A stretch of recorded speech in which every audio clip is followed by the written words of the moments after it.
এই সোজা রাস্তাটা দিয়েই মানে এই রাস্তাটা দিয়ে বাদিক দিয়ে টালিগঞ্জ সিটিসি বাস স্ট্যান্ডটা ছিল আগে, সেই সিটিসি বাস স্ট্যান্ডের ওই দিক দিয়ে ট্রাম ঘুরে এই রাস্তা দিয়ে সোজা এই লাইনের উপর দিয়ে টালিগঞ্জ ট্রামলিপুর এই ট্রামের রুটটা ট্রাম চলতো টালিগঞ্জ থেকে বালিগঞ্জ পর্যন্ত। ডাব্লিউবিটিসির পুরনো গাড়িগুলো সব বন্ধ হয়ে রয়েছে এই কারশেডের তলায়। তো রিসেন্টলি কিছু মাস আগেও আমি ট্রাম চড়েছি। নমস্কার নমস্কার বন্ধুরা, আজ 1 অক্টোবর, রাত পোহালেই মহালয়া, আর আমি এখন রয়েছি টালিগঞ্জের ট্রাম ডিপোতে। রিসেন্টলি কয়েকদিন আগে শুনলাম যে কলকাতার সবথেকে পুরনো যাত্রী পরিবহন ট্রাম সম্পূর্ণভাবে বন্ধ হয়ে গেছে। তো আমি এখানকারই ছেলে, টালিগঞ্জের ট্রাম ডিপোতে বহুবার এসেছি, ট্রাম চড়েছি, সে দেখতে এসেছি যে সব ট্রাম বন্ধ হয়ে দাঁড়িয়ে রয়েছে।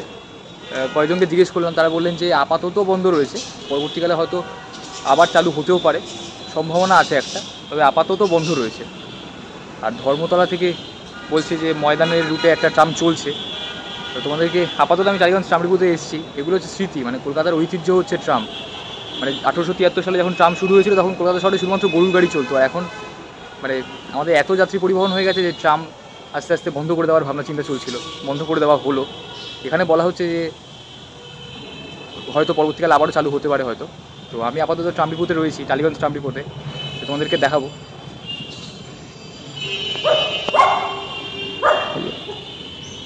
এগুলোতে কার শেড,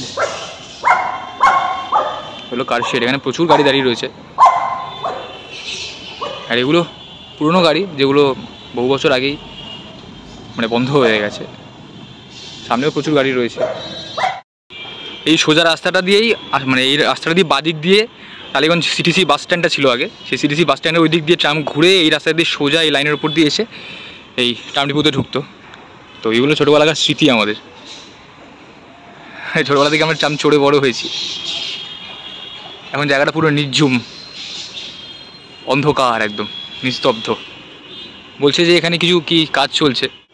মানে মনে পড়লে ভাল লাগে, ছোটোবেলায় বলা ভুল, ছোটোবেলা থেকে বড়োবেলা পর্যন্ত রিসেন্টলি কিছু মাস আগেও আমি ট্রাম চড়েছি। কলকাতার ঐতিহ্যশালী যাত্রী পরিবহন এবং কলকাতার সবথেকে পুরনো গণপরিবহন ট্রামে আমি চড়েছি, বহুবার চড়েছি, একাধিকবার চড়েছি। তো ট্রাম আস্তে আস্তে বন্ধ হয়ে গেছে প্রায়। স্বাভাবিক, আমাদের সবারই মন খারাপ। ট্রামের সেই কাঠের সিট ছিল বিরাট বড় বড়, এই সিলিংয়ের ফ্যানগুলো, এই লাইট, এই পাইলটের কেবিন, কত স্মৃতি বিজড়িত রয়েছে, কত স্মৃতি রয়েছে। এই কাঠের জানলা, 10 টাকা টিকিট ভাড়া এখনও মনে আছে। এখানে এই ট্রামে কত সিনেমার শুটিং হয়েছে পর্যন্ত। কলকাতা শহরে এই ট্রাম চলেনি এমন মানুষ হয়তো খুঁজলে পাওয়া যাবে না। আর আমাদের এই ট্রামে টালিগঞ্জ ট্রামলিপুর এই ট্রামের রুটটা ট্রাম চলতো টালিগঞ্জ থেকে বালিগঞ্জ পর্যন্ত, ভাড়া ছিল 10 টাকা। তো সেই দিনগুলো মনে পড়ে যাচ্ছে। এই যে ভেতরে বিশাল বড় বড় পাখা, এই কাঠের সিট, এই পাইলটের কেবিন।